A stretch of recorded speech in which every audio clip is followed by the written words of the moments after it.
బుర్రబన్నేసే మాట్లాడుతున్నాడు ఆయన. ఆయన నిజంగా ఆయన ఉంటేనే శాంతి భద్రతలకు కరువు వస్తున్నాయి మాకు అక్కడ.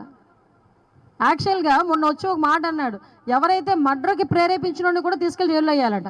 అదే కనుక జైల్లో వేసేయాల్సిన పరిస్థితి వస్తే ఫస్ట్ వేయాల్సిన జగన్మోహన్ రెడ్డిని వేయాలి. వివేకానంద రెడ్డి హత్య కేసులో చేతులన్నీ ఎవరైపు చూపిస్తున్నాయో, దేశం మొత్తం మీద చేతులన్నీ, ఇంక్లూడింగ్ వివేకానంద రెడ్డి గారి కూతురు చేయి కూడా ఎటువైపు చూపిస్తుందో మనందరికీ తెలుసు. అటువంటిది అలాంటి వాళ్ళు ఈరోజు వాళ్ళ కింద ఏదో గులివింద గింజకి కింద మచ్చని తెలియదు అంట ఎవరికైనా. వాళ్ళ కింద ఉన్న మచ్చల గురించి మాట్లాడడం మానేసి ఏమండి మాట్లాడుతున్నారు శాంతి భద్రతల గురించి. ఇదే రాజమండ్రిలో దిశ పోలీస్ స్టేషన్ ఓపెనింగ్ రోజు ఒక అమ్మాయిని గ్యాంగ్ రేప్ జరిగి అదే రోజు సాయంత్రం తీసుకొచ్చి ఆటోలో వదిలేసి వెళ్ళిపోయిన సంఘటన మీరు ఎవరైనా మర్చిపోయారా? ఇక్కడ ఉన్న రాజమండ్రి ప్రెస్ ఎవరైనా మర్చిపోయారా? ఆ రోజు మీరే కవర్ చేశారు. నాకు ఇన్ఫర్మేషన్ ఇచ్చింది కూడా మీ వాళ్ళే. మళ్ళీ అమ్మాయిని మేము అందరూ కూడా చూడటానికి వస్తే ఆ రోజు మమ్మల్ని ఆపడానికి ప్రయత్నం చేశారు.